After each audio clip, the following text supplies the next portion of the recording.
Hello mga kakusina! Ayan, tayo ay magluluto ng hapunan. Ayan, so naglagay ako ng konting oil o mga 2 tablespoon yan. And then, unahin na muna natin ilagay ang ating sibuyas. Lahat natin. Ayan, and then, lagay na rin natin ang ating luya. Ayan, kasi basta nagluto ako ng isda, lagi yan may luya. Para pantanggal din siya ang lansa. Ayan. And then, ang ating kamatis. Ayan, ang lulutuin ko nga pala guys ay sinigang na tilapia.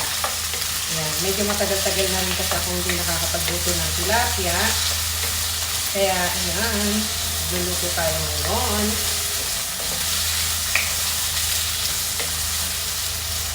Ayan. So, ito yon. Isang piraso lang siya, pero pagka laki-laki. Ayan, lagay na natin ang ating tilapia para nakasangkot sa rin siya. Ayan, ang laki niya, oh. Halos 1 kilo yung isang piraso. Ang laki na.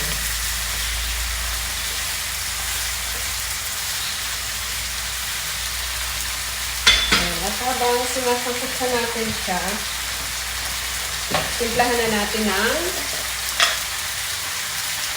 konting asin, konti lang kasi lalagyan natin yan ng sinigang mix. Ay, yung sinigang mix medyo may alat na rin siya. Kaya konti lang yung asin na nilalagay natin. And then, ang ating pamienta, lagyan na rin natin.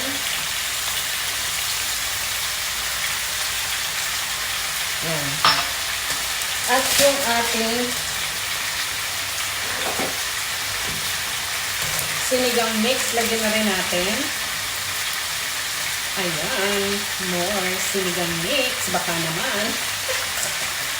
Baka naman, Lord Sinigang. Ayan. So, hayaan lang natin siyang kumulo pa. Balik ta rin natin muna siya ng isang beses para yung kabila naman yung maluto or masangkot sa. Ayan.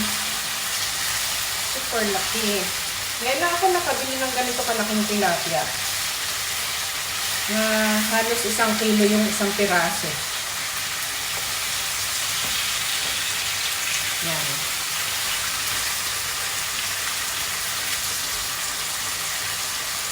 So, takpan muna natin at hayaan natin siyang maluto sa sariling katas ng isda at ng kamatis. Ayan. Ayan na guys. So, lutong-luto na ang ating isda at halos may sabaw na siya. Ayan. Sarap nito.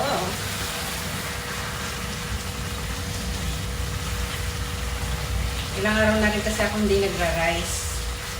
Kaya gusto kong kumain ngayon ng rice. Ayan, lagyan na natin siya ng kunting tubig.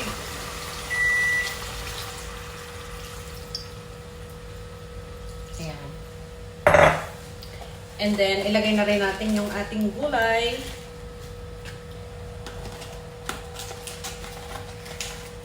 Ayan. Ang ating lettuce na gulay. Then, takpan ulit natin at hayaan natin siyang maluto. Pag naluto yung gulay, okay na siya.